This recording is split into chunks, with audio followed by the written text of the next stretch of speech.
Elizabeth Stitt of Joyful Parenting Coaching. Even in the best of times, getting on the same parenting page can be a major challenge. And now that we are sheltering in place, parenting in place, and we're with each other 24/7, the differences in our parenting styles are really rubbing up against each other every day in a daily way. So I want to talk a little bit about how I work with parents to solve that. Here's the first basic truth. Each parent has a way of doing things that has value, right? We are all acting from parents with our very best hopes for connecting with our family and getting the cooperation we need. So we have different perspectives. We've had different training coming from different families, but we are always doing the best that we can do given what we know at the time. And very often, somebody has gotten something of value from the way that they learned to do something. So we need to look to see what, if somebody's being a little bit stricter, or having a little higher expectations,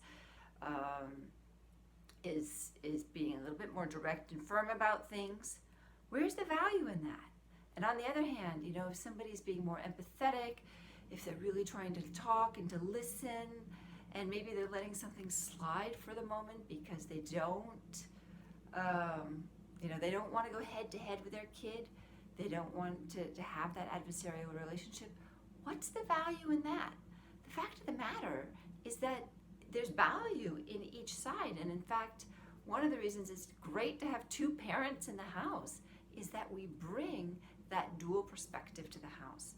And so we bring balance just by having that other point of view to remind us oh, right, maybe I'm a little bit too easygoing. Maybe I let things slide a little bit too much because I want to keep the peace.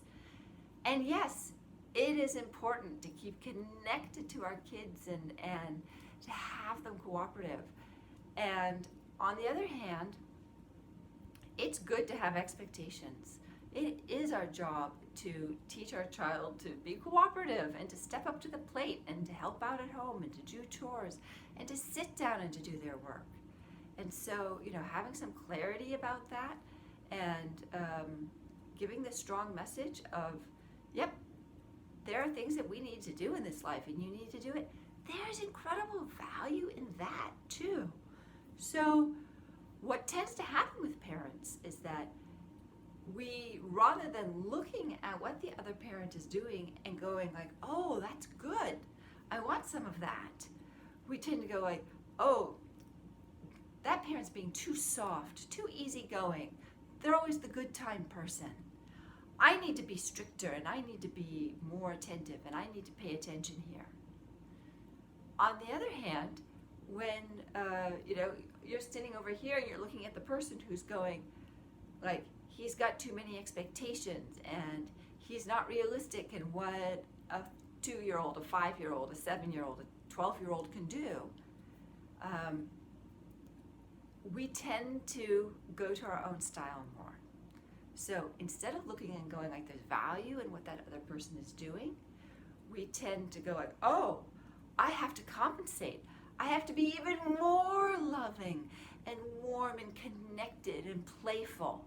And the other person's going, I have to be even more strict and clear and really follow through with the expectations. This is what needs to shift. And I think about it like a teeter-totter, right? That if one person goes further out onto the teeter-totter, it goes more that direction. And so the other person wants to balance it out, and so they go further out their way to balance it out. The other way to balance a teeter-totter, rather than going to the far ends, is for each person to step to the middle. Because one way to balance the teeter-totter is to be right at that point in the middle where we've come together and we're both honoring and offering what the other person has. So even though it feels counterintuitive, one of the very, very best ways to get on the same parenting page as your partner is to begin to both borrow and emulate from some of their style learn some of the skills that they're good at. Learn some of their strengths. And also to verbally and in a constant showing up kind of way, compliment the other parent for the way that they do things, and do that in front of the child too. Because this is going to help your child feel that you admire the other person's parenting ability and that it's good, right? When we both go to our own ends of the teeter-totter, we're sending the subtle unconscious message to our kids that, like, oh, that way of doing things is not good. That way of doing things is not good. And then the child not only is feeling confused about what they should be doing, they are also feeling confused about where their loyalty or their love should lie.